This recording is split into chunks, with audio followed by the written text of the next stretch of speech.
السلام عليكم ورحمة الله وبركاته. لمان صومالي وين meel kasta aad joogtaan ayaan idinku salaamay salaanta islaamka. waxaa isoo gaaray akhbaar ah oo iisoo tabiyeen jamaacada qaxootiga reer Yemen ay leeyihiin waxyaabo badan oo meeshaan laga haystaa dadka bal looga gaarsii walaalaha Soomaaliyeed. waxay soo leheen waxaa dhibaato fara badan lagu ah daryeel la'aan iyo daawo la'aan iyo waxbarasho la'aan. waxaa kaloo jira jaamacad la'aanta haysa caruurta Soomaaliyeed.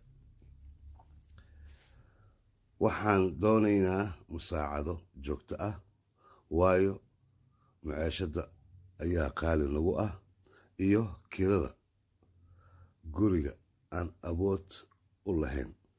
marka waxay sii codsanayaan ay ka rabaan UN-ka inay u fidiyaan gargaar degdeg ah sida ugu dhaqso badan inay u fidiyaan dadkaas qaxootiga meeshaas ku nool Yemen gargaar degdeg ah inay helaan.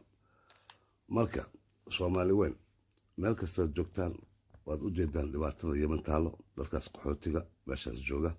sababtoo qaxootiyaasha kale ajaanibka kalena waxaa la yiri waxooda si cad ayay u qaataan si bareer ayay waxooda u wada qaataan yaa ayagana lix bilaa wax loo siiyaa. 6 bil haddii la siiyo familkiiba haddii konton la siiyo yaa 6 bilood konton maxay taraysaa waxba ma tarayso. marka dhammaan walaalahayga waxaan ka codsanayaa dhammaan Soomaali weyn dadkaas masaakiintaas meeshaas ku dhibaataysan oo gargaarka u baahan waa in gacanta lagu qabtaa oo meel kasta looga qeyliyaa meel kastana loo ordaa UN-kana la fahamsiiyaa dadkaas inay dhibaataysan yihiin wax maanta ay haystaan aysan jirin. والسلام عليكم وبالله التوفيق. السلام